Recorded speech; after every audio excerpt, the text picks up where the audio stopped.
Sila po si Manoro at si Gilay. Mga kapatid ko po sila. Mga anak po sila ni Inay Ising. Si Inay Ising po yung nakapulot sa akin sa minahan. Nagmahal at nag-alaga sa akin sa mga panahong magkalayo tayo.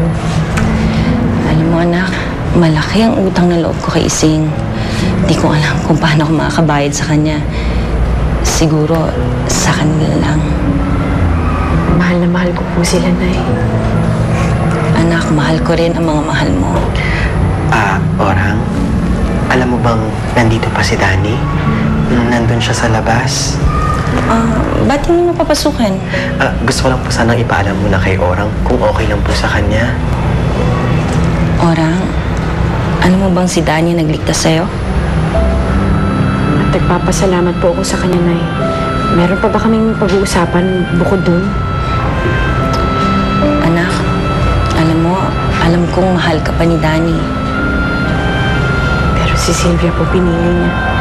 Ikakasal na sila. Hindi mo pa rin ba siya napapatawad? Sa aling kasalanan, Nay? Sa pagpatay niya kay Nanay Ising? O sa nakatakda niyang pagpapakasal kay Sylvia? Anak, hindi ko kayang makita ka nagdudusa. Gusto ko maging malaya ka sa anumang kabigatan na nararamdaman mo o anumang sakit. Ay, hirap, Nay, pero kakayanin ko. Kakayanin kong kalimutan si Danny.